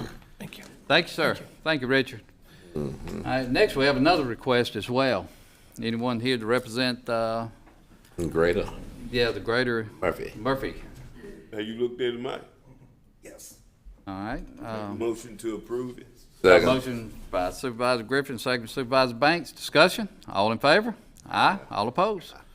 Then we have another request as well. Anyone here speak on it? Termy Land and Grace Moore's with me. Okay. It looked like the one that wasn't here got approved quicker than Yeah. the one that was here, so we'll wait outside. Come on up, state your name and give address, I'm please. Termy Land, this is Grace Moore, we're representing Madison Ridgeland Academy. We've purchased some property from Ridgecrest Church where we're building a tennis complex. Is the first one, the Ridgecrest, and then the Calumet, we've purchased almost 6 acres there to add some parking for our needs, for different events that we have. Okay, Mike, you had a chance to look at this one? Yes, so schools are exempt. Okay. The paperwork is filled out, but explain 55. 55, 54 and 55. 55 was a parking lot. Hold on, but it's separate, right? It's separate. All right, let's finish this one first, if you don't mind, and then we'll go to the second one, Mike, if that's, is that okay? Saying schools are exempt? Yep. All right, do I have a motion for approval? I'll make that motion. Motion Supervisor Banks, I'll second. Discussion? All in favor? Aye. All opposed? Item 55 now. 55 is a parking lot that it currently exists. We are renovating the current parking lot as well as adding some additional parking along between Old Canton Road and the current parking lot there. Is it for free parking? Yes, sir, it's for events that we're having at the school. Yeah. Overflow parking. I mean, yes, it's part of the school. Correct. Yeah. It's not for profit parking lot. Correct. Okay. Yes. All right, do I have a motion? Well, I'll make that motion again. Supervisor Banks, make a motion. Do I have a second? Second. Second, Supervisor Griffin. Discussion? All in favor, say aye. Aye. All opposed? If you would, you state your address, give your address as well. 7601 Old Canton Road. All right, and the lady next to you, while she's up, you might well state the name as well. Grace Moore. Okay. Ronnie, you need anything else? Okay, good deal. Thank you. He's got it. You bet. All right, Tim? Did I skip Helen? I'm sorry. Yeah, Hold you on a did. second. Yeah, Who's you Miss did. Helen? I'm sorry. Yeah, you skipped. Thank you, Supervisor Brett. No, this whole time. All right, Miss Helen. Okay. Come on up here and tell us something. Right. Helen Carney, Election Commissioner, District 1. I'm here to request approval to relocate Precinct 105, the lighthouse located at 385 North Old Canton Road in Madison, to the new location of Old Rice Road Baptist Church, 82 Old Rice Road in Madison. Okay, do I have a motion? Motion. Got a motion, Supervisor Brandon, second Supervisor Baxter. Discussion? And I know y'all gonna do this because you always do. You send out notices to everybody ahead of time, but New voter ID cards will go out once Secretary of State gets all their information done, and we will send a letter. good deal. Thank you. Thank you. All in favor? Aye. Aye. All opposed? Thank you. Thank you, Helen. All right, now, Tim. Thank you, Casey, for. All right, Tim. Got a request for an engineering contract with Kaiser Traffic and Engineering. This is for The amount of $13,000 to perform a traffic analysis in the area immediately around Highway 22 at the Stokes Road, Livingston Vernon, and Cedar Hill Road intersections for making recommendations for making that intersection and area safer. I make that motion. Motion Supervisor Banks, do I have a second? Second Supervisor Baxter, discussion. All in favor? Aye. Aye. All opposed? Thank you. Thank you, Thank you. Tim. Ms. Weeks? One quick item, preliminary plat, Meadowlands at Stout Farms Part 4, it's at Stout Road, Supervisor District 4. Okay. Do I have a motion? Yeah, I'll make that motion. Got a motion Supervisor Banks, do I have a second? Second Supervisor Griffin, discussion. All in favor? Aye. Aye. All opposed? Thank you. Thank you, Ms. Weeks. All right, Mr. Espy. All right.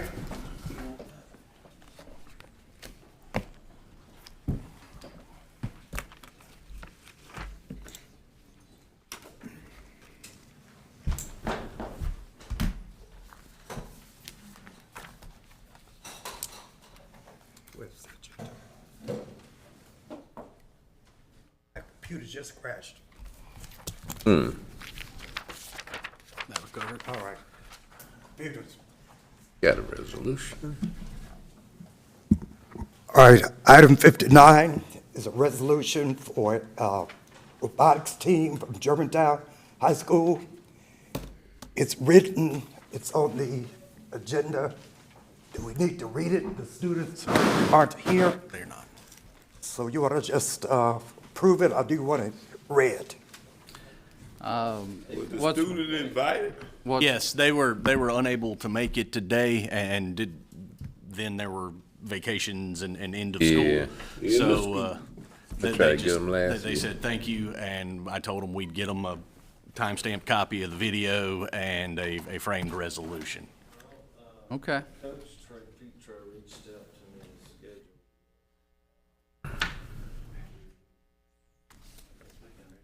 Read it? All right. That's sound to read it.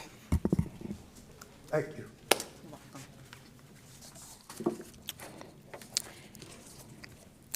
Madison County Board of Supervisors.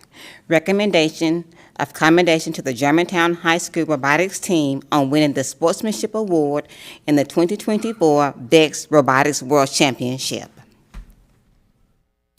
Whereas Madison County prides itself on the superior quality of its educational programs and the scholarship of its students, who regularly display excellent aptitude across all courses of study and academic endeavors. And whereas in the field of science and technology, Madison County is particularly proud of Germantown High School students Emiliano Valdez, Ethan Knight, and Crosby Petro. Their robotics coaches, Jeff Knight, head coach, and Trey Petro, assistant coach, for competing in the 2024 BEX Robotics World Championship and winning the Sportsmanship Award for their demonstration of a high degree of sportsmanship, helpfulness, respect, and for their positive attitude on and off the competition field. And whereas Madison County is immensely proud of Team Execution, sponsored by Jennifer Richardson and Vicki Parks, representing the Madison County School District and Germantown High School, and commends the students for demonstrating high competence in the field of science and technology, and for showing that an education from Germantown High School in Madison County, Mississippi is second to none, and deserving of applause and high praise from every citizen of Madison County. All right. And therefore, be it resolved that the Madison County Board of Supervisors does hereby commend Germantown High School Robotics Team Execution, composed of student team members Emiliano Valdez, Ethan Knight, and Crosby Petro, along with their coach, sponsors, parents, counselors, and all staff and administration of Germantown High School for the exemplary scholarship and prodigious skill in the field of science and technology. Be it further resolved that after approval of the Madison County Board of Supervisors and upon proper signature and recording of this resolution of commendation, that this resolution be framed and presented to team execution members Emiliano Valdez, Ethan Knight, and Crosby Petro, and to Germantown High School for proud display. Approved this 20th day of May 2024 by Gerald Steen, Board President, and attested by Ronnie Lott, Chancery Clerk. All right. Thank you, Nissan. Do I have a motion? Thank you. Got a I'll motion, second Supervisor that Baxter. motion. Second, Supervisor Banks. All in favor? Aye. All opposed? All right, Mike. All right, thanks, Nissan. She's got a better voice than I've got today. All right, we've already done the next. Number 60, so 61 is on the agenda. The contract with Pafford EMS expires May 31st, 24. So the renewed contract is listed. It's shared with Greg Pafford, and they've approved it. There are just a few changes. The most material change is the fee structure. The state legislature increased fees for emergency services providers, so it's in here as Exhibit A. The next change is really Gluckstadt. 4 years ago was an unincorporated area.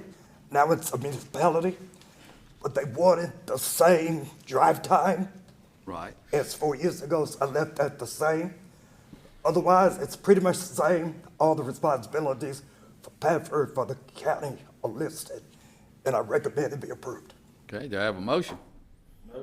Motion, Supervisor Baxter. Do I have a second? I'll Second.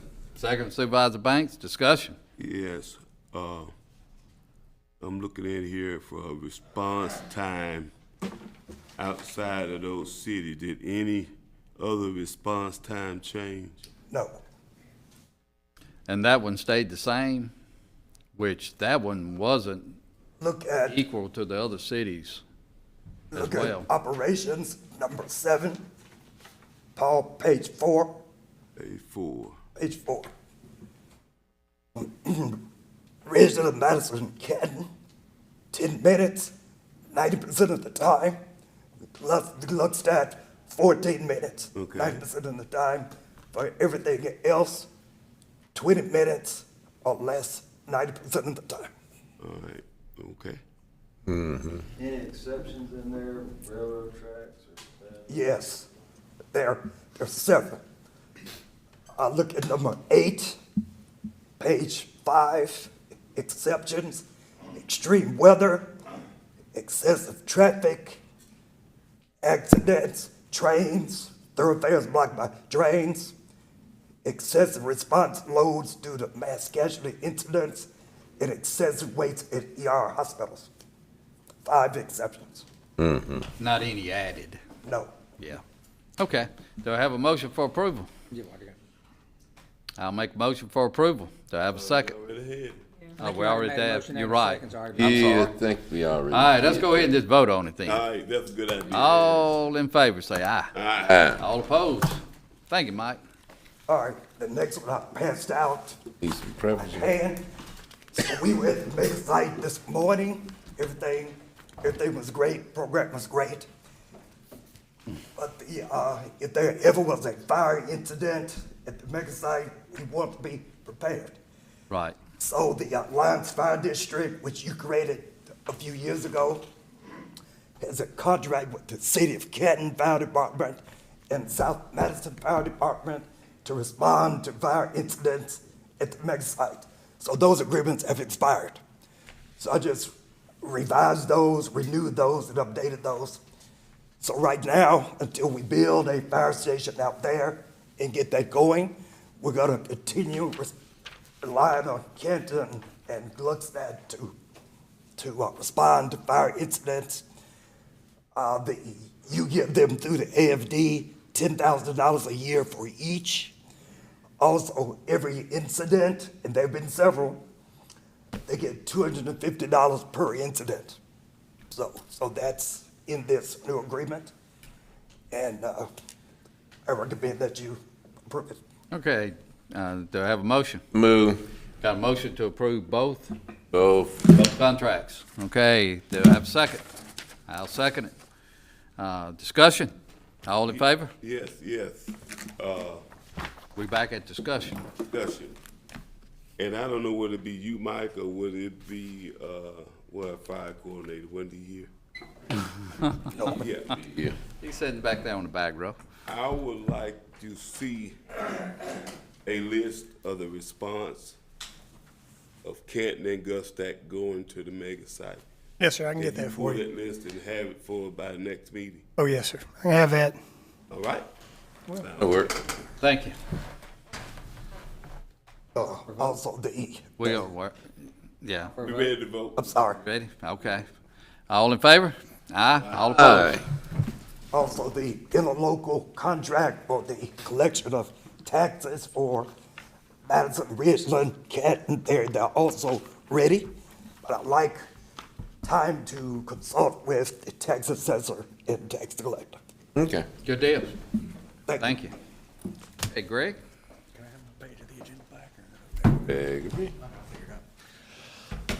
All right, good morning, Board. Just a few things for you in addition to the things that we handled earlier.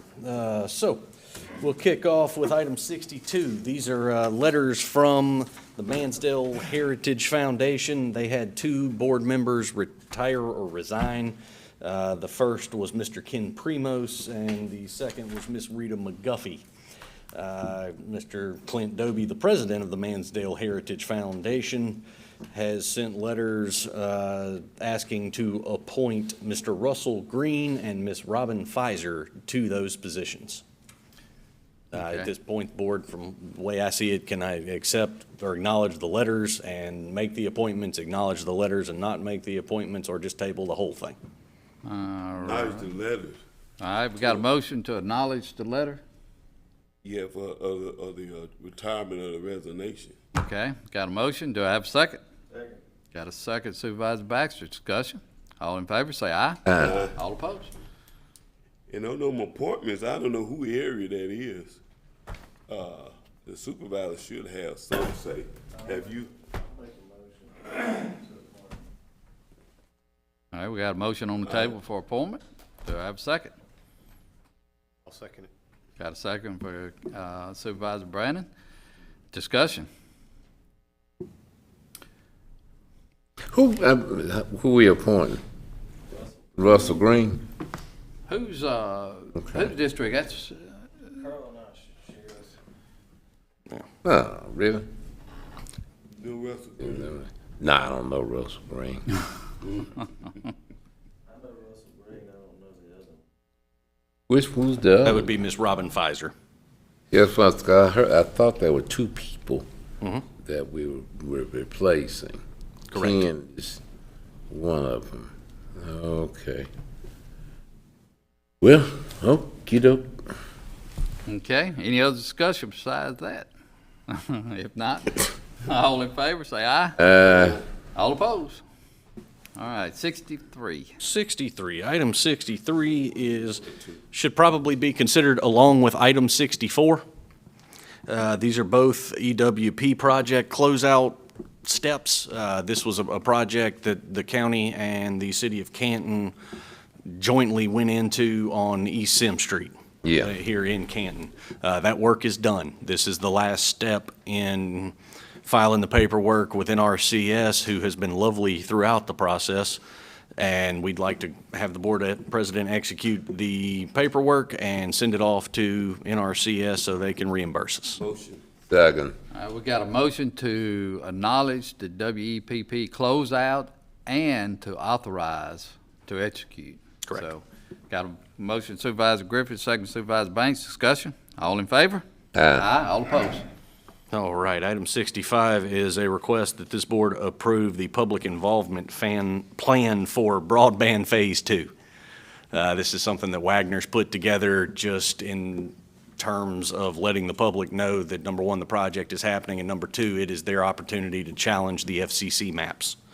So as we are going through this process, like we did in phase 1, just trying to find the number of folks that are not served or underserved, And this is how Wagner proposes to do that. It is very, very similar to the plan they had for Phase 1, which this board approved. Move. Got a motion Supervisor Banks. Do I have a second? I'll second it. Only other discussion is, I know our lobbyist team is still here to make sure that they're involved and kept up to date on anything we do on Phase 2. Sure. With broadband, because they'll definitely be involved. All right, any other discussion? If not, all in favor? Aye. All opposed? All right, item 66. This is a request that this board approve and authorize the board president to execute a service agreement with JH&H. This is for the new or proposed DA space across the street in the old Fred's building. This is just a contract or an agreement for them to go in and measure and draw and do the things that they need to do. Got a motion Supervisor Griffin. Second. Second Supervisor Banks. Discussion. No, I did talk with the DA, and he told me he couldn't make it because he was out of town this week. Same as I think the tax collector and assessor. Correct. But we have invited them to be at the next board meeting. Correct. Both. So this is to authorize us to draw that out for them? To begin drawing on the Now, is space. this the space with the additional square footage? It'll be both. Okay. You got to price them both out, you know, but from what I understand, the price on trying to get the extra 1,200 square feet is going to be excessive. Why don't we just table this until they can come and speak? I don't I don't know why we would spend this money. I know that there are other people who are eyeballing that area, especially. They've approached me about it and said, hey, we would much rather have this space than the DA. Have any of y'all heard about that? Yes, I think that they have space, go already be there.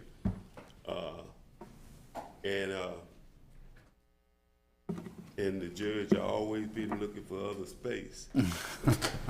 Well, but the DA don't have a home. They have a home. I've been there. We gonna give the judge a home. Yeah. Well, that you know, it's a youth court, and they just have more. You know, there's a lot of restrictions when it comes to minors, and having all their stuff put together would make their life easier. I mean, the DA being in there doesn't make the DA's life easier. They still have to pack up all their files and haul them to the courthouse. So if they're in Fred's or in any other location. So I think a better use of the space would be to at least hear out the youth court to give their proposal of why they think. I'm gonna hear out the youth court at 2:00 this afternoon. Okay. Well, then do you want to table this? Not really. Because well, then I make a motion to table it until you've had that discussion with the youth court, and there's no need to spend any money on this until we even know that we're not going to give this space to the youth court. I don't think it would cause any significant delay to table this until you meet with youth. I got a motion on the table, a substitute motion on the table to table it. Got a second, Supervisor Baxter. And so, you know, with that being said, I think the decision needs to be made where they're going to go. You know, and so. It's such low-hanging fruit for the DA right now. I don't know why we'd need to spend money on designing this out. I don't care about us tabling until the next meeting, but you got to keep in mind now, we already voted to move forward with the circuit court building without the DA. Yeah. Well, again, you know, I don't make any bones about it. I'm in favor of building the DA a new attachment over to the courthouse, but I'm also in favor of bringing the DA to Canton, Mississippi, too, regardless where it goes. I'm just in favor of giving space to the people who need it the most, that benefit from the most, and not spending a bunch of money, tax dollar money that we don't need to spend. Well, we are, too. I think everybody on this board is agreeable that's where I'm coming from. to that statement. Tabling it doesn't cost us a dime. And I'm okay with tabling it to Yeah, the next I'm board okay meeting. with that. I'm fine with it because, next board meeting, we need to make a decision and then that may be right back on the table to move forward. Well, Greg, go ahead are we and missing vote. something? My concern is pricing this out without an architect being involved. It is going to be, any numbers that I give you are going to be a shot in the dark without a professional looking over my shoulder and Said, saying, you hey, know, this is Paul's what it got- costs. Paul's meeting with the youth court today. We may decide to go ahead and give this space to them, and I would hate to commission us getting it drawn out for something that's just gonna go in the trash. Okay, again, I'm just in favor of Yeah. bringing the DA to Canton, Mississippi. Whether they go there or whether we build them a new attachment. Yeah. And so, I'm just, I know we have different thoughts, and You that's got to good think on this about board. dollars now. Yeah. We got to think about dollars, I Dollars, agree. taxpayer dollars. Going to Old Court, huh? So, I don't have problem Got plenty of tabling room over there. I don't have problem tabling it, this go around to the next board meeting, and then we won't have the numbers that Supervisor Banks asked for now. Correct. I cannot in good conscience provide y'all Let me numbers. ask you, this, how much would it cost to get those numbers? Just roughly. We have gentlemen from. Any idea, just rough estimates? Just drawing it out and costing new DA space over in. Yeah, what would that run us? Well, that's a tenant space that's open, so probably $200 a square foot or under as far as the cost. As far as you guys preparing an actual Oh, well, cost? that's preparing it? Yes, sir. Yes.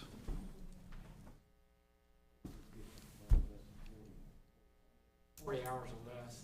Okay. I'll tell you what, Greg, just work with them and bring the numbers back. I kind of need this contract to do that, though. I can't ask them to perform work without having some type of agreement in place to where I can pay them for said work, is all. I don't mean that flippantly or just, that's what this is for, is to get those numbers. Because And then we can. need two sets of numbers, one with the footprint of the building now, and other Yeah. footprint that then tore a wall out. You know, my motion is to table this until until Paul meets with the youth court, and who knows? This may be youth court space, and we'll spend money designing it, getting estimates for the DA, and they just go in the trash. And All right, putting this off for 2 weeks is free. Let me ask you this. Let's talk about the DA spot, adding an attachment or a new building. Let's just discuss that, because that's where I'm gonna make my decision right here, whether we move forward to hire this firm or whether we table it for 2 weeks. Let's just open up discussions right quick. Whose thoughts? I voted no last board meeting. Any and my vote comments? Still no. Any comments? Yours? Well, $6 million. As far as bringing them to Canton? $7 million. As far as bringing them to Canton? Bringing them to Canton, I voted no on the attachment because that's just too much money. Okay. The Fred's building is, we understand for what we'd that spend part. on the Fred's building, we got on the that. 4,500 or the 6,500, we could buy the building they're in, or at least put a substantial amount towards it to purchase that for them where they're happy. And in the middle of everything. Right now, they are closer to almost every police station that they deal with. They need to with be the close exception to of Canton. Circuit Court building. That's where they All come right, Supervisor Baxter, your thoughts on that? I would be in favor if we could cut off some of the money out of the $16 million courthouse renovation and put towards something. All right, my motion is, I'm ready to vote. We got a substitute motion on the table to table it to the next board meeting. Yeah. All in favor? Aye. All opposed? No. No. All right, we got a motion on the table now to go back to the original motion to go ahead and hire the architect. Was that two? Yes, Two to to three. come back and with some numbers at the next board meeting. And the reason I'm going down this road is because I have two over here on one side, one over here that's definitely a no, and the other one, I'm not sure where the other one is, to be quite frank with you. So. He don't wanna spend $7 million. So, and I understand that, but we have to have some numbers to bring to make a good solid decision since we're divided and split this way. So I'm gonna move forward, with my vote to hire the architect. So all in favor? Aye. Aye. All opposed? I still have a question though. How much money are we gonna spend on the old courthouse roof? About $1 million. And it'll be nice and sound, right? It darn well should be for $1 million, yes, How sir. big is the old courthouse? I would be lying to you if I gave you a square footage. There are currently, I believe, 5 offices on the first floor, a giant courtroom on the second floor, and another office on the third floor. And people have been trying to figure out what to do with it, how to use it, right? Yes, sir. This board appointed a committee to do just that. DA will go in there nicely. There's plenty of space for the DAs, plenty of space for, it used to be a courthouse, so I know a youth court, judge, All right, that's discussion it's for the there next board. and available. So that discussion save a for the lot of next board money. meeting. That's discussion for the next board meeting. Well, right? I just wanted to put it in the hopper, Yeah. because it makes sense. I think we got 2 or 3 things. I think Supervisor Brandon Everybody put wants something in the something hopper new. as well. So, okay, I think we got a game plan to move forward at the next. Motion, but no second. On what? Oh, yeah, we went back to the original motion To approve. to hire the architect. Yeah. Supervisor Griffin and Supervisor Banks seconded. I made the motion, Carl second. Yeah, to bring back the numbers where Yes. hopefully we'll have Let's them see in front what of it us to make a costs. decision at that point. And guys, we need to make a decision next board meeting on this.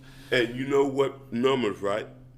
Yeah, with The the, numbers of the footprint now, and the number with the wall tore out, and the additional, space. Yes, sir. Yeah, additional Okay. 12 But, is right. let me share this. When the DA got flooded out and left the building, how many square foot he had? about 3,300. All right? And we moved him into where he at right now? 60 what? 6,500, but there's some square footage in there from the plans I have seen that include things like a shower. Yeah, so in other words, Probably what not we're gonna put one of saying those in is, he just got that number of square foot because that building was that size. Right now, I think the Fred building is looking at 5,200 square feet. 48 to 5, 48, yeah. well, just as good. He's still getting a whole lot more of square footage than he had over here in the flood. Not necessarily he needing that 65 that he in right now. Well, he'll be here at the next board meeting and I'm sure he'll, tell us a lot. He's going to have opinions, yes, sir. Yes, sir. I feel quite certain mean, of that. And that's good, and that's okay. That's the reason we're invited. Yeah, his opinion, he don't want to stay in the county seat. And, wanna all move. right, Ronnie, we've already voted on that. On the original motion. All right, on the original motion, all in favor, say aye. Aye. All opposed. Okay, let's go. We voted on the original motion. We did. What was that We vote? just went twice. Okay. What was that vote? 3 ayes, 1 no. 3-2. Okay, all right, we moving forward then. All right. Discussion of limb pickup. Item 67, there has been some competing information, and I'm just trying to make sure that we are clear on the expectations of the road department and myself and other county staff on limb pickup, particularly as it relates to private subdivisions. There has been some competing information, so as I said, we're just looking for a little clarity from this board as to what y'all would like us to do in regards to limb pickup in private subdivisions. Hopefully a motion or, The garbage people go down in private subdivision, right? yes, sir. So My my understanding, thing yes, sir. is, if they put their limbs out on side of the road and a contractor not doing it, we should pick it up. Because if I cut my limb around my house and put them side the road, I hope they get picked up. But if I hire somebody to cut limbs, they should be hauling it off. I think this is probably a little different discussion. Cornelius? you come up. I think we all understand what you just said, but I think Cornelius kind of got in a bind this last couple of weeks, and one person tell him to do one thing, somebody else tell him to do something different, and he just wanting clarification. Okay. What we got going on out there in Johnstone? When the storm came through about a month or two ago, we was out there picking up limb. And so, as a gentleman called me saying we out there in private picking up limb. I said, we've been picking up limbs since I've been at the county, so that's over 30 years. And so what the deal was, well, you didn't pick up my limb. I said, well, we pick up whatever out there. Well, they didn't pick up mine. I see all your trucks out. So he went to filming all my trucks out there picking up limb behind the storm. So I told, and then I had a call for some residents out there saying that we got heavy trucks out there gonna tear up their street and we don't repair it.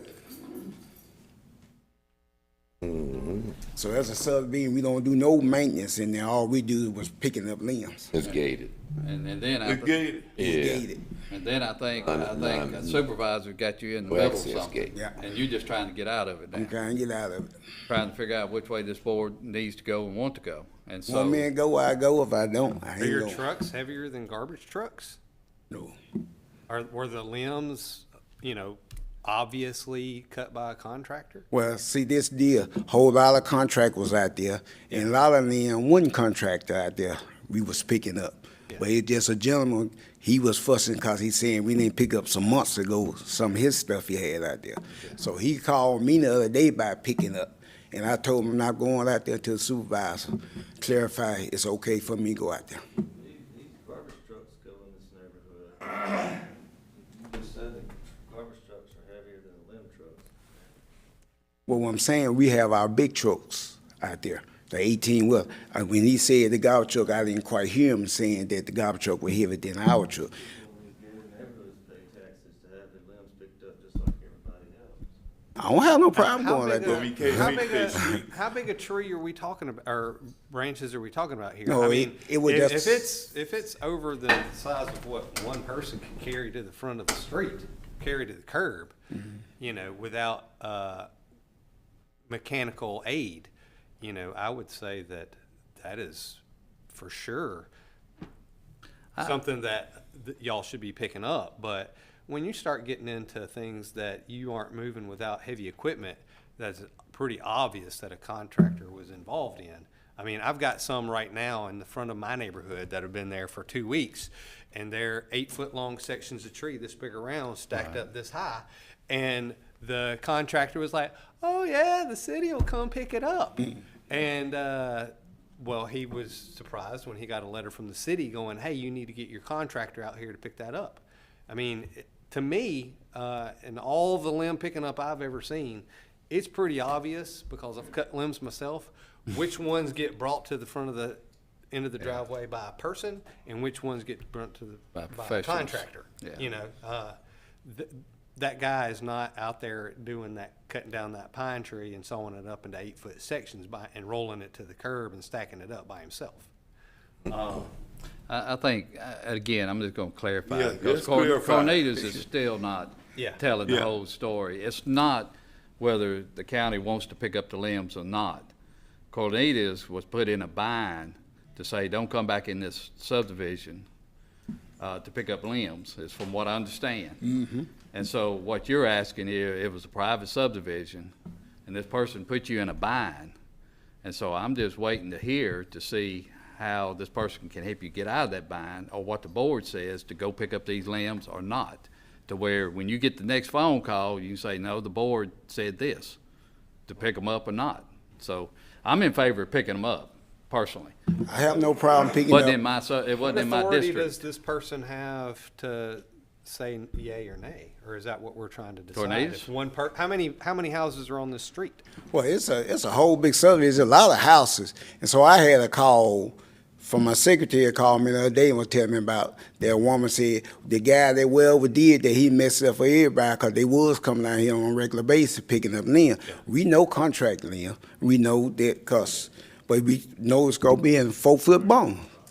But when you got different size, some people just have a pile of bushes out there, and we was getting. And so when the guy came out there, started to film it, he called Mr. Bastard, on Trey Baxter on me about it, and Trey called me, asked, what we doing out in the private neighborhood? And I just told him, well, we doing what we been doing, picking up limbs. I said, I know contracting it, but they guys started recording us, going around with their phone recording, calling everybody about we out in private subdivision. So all I want y'all to say is tell me, okay, Yeah. it's good to go pick up limbs. Well, go it just pick up sounds limbs. like there are a lot of big trucks out there, and I wouldn't think you'd need big trucks for. I didn't say private neighborhood, he said private property. But we wasn't on private, we was picking off what's on the streets. I'm in favor of going in gated neighborhoods, picking up limbs cut by individuals. Yeah. Right, The that's same right. guidelines, just on No public problem. road. Yeah. So that's my motion. Yeah. You don't need a motion. I don't think we need a motion. I think it just needs direction. I think all five of us are in favor of picking up limbs that's cut by the owner and put out on the road and not by a professional. I would say, you know. And that was discussed 2 err weeks on the ago. side of discretion of, I can't move that to the front of the neighborhood, or the front of to the curb, it's not getting picked up. Right. So- And then the call and calls. All right, I think you got your direction. All right. But what are we gonna do about the 74-year-olds that can't carry limbs to the street? 74-year-olds? Yeah. Do we know of one? There's a special age to it. You know, I always have to hire somebody to cut his limbs. We're gonna pray for that 74-year-old. All right, Greg. Just haul them off. That's not right. All right, items 68 and 69 are both related to the FY 2022 audit.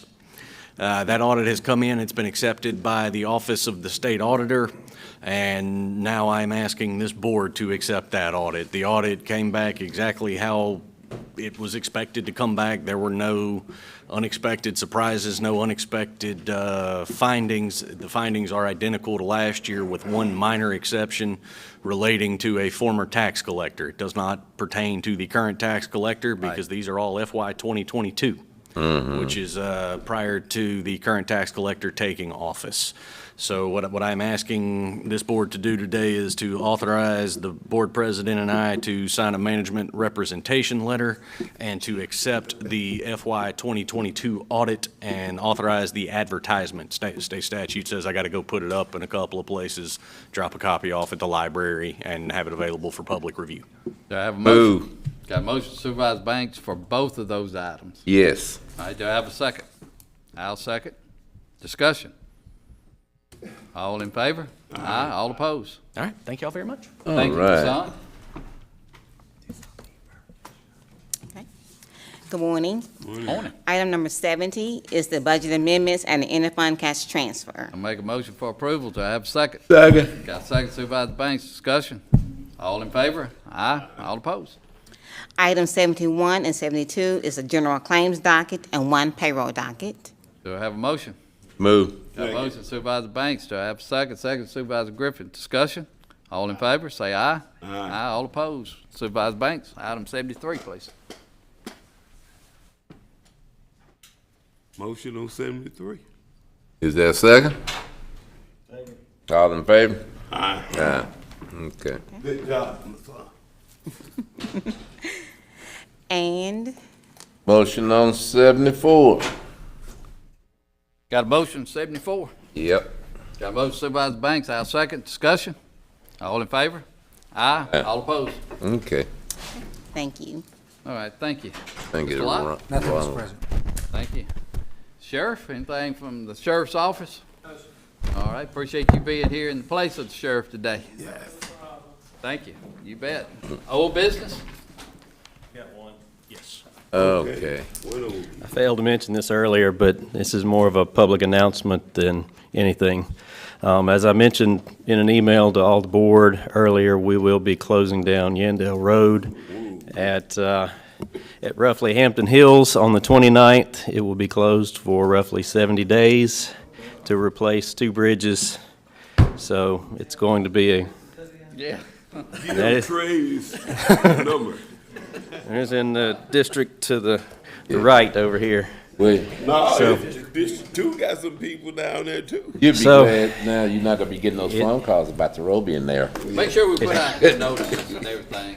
Yeah, See, Heath has been, we've been working together on it, but wanted to, just to bring it up to everybody's attention. It's gonna be rough for a little while, but, you know, we're doing it when school's let out, and hopefully it will be done before school lets back in, but it's not gonna be fun. I rode that area yesterday. It affects a whole lot of people. It absolutely does. It affects a whole All lot. righty, anything else? Get many people throw rocks at you. All right, I know we have one other little thing, talking about executive session, but let's hold off and just talk with the board members later on Okay. Yeah. about that. So let's, do I have a motion to adjourn to June the 3rd? 9 o'clock. Second. Got a motion, Supervisor Baxter, second Supervisor All Banks. right. Discussion. All in favor, say aye. Aye. All opposed. Oh, man. Thank you. What a meeting. Here, take your list. Oh, I got it. Oh, Oh, you got it? yeah, right there. See? Okay. That's for you. That's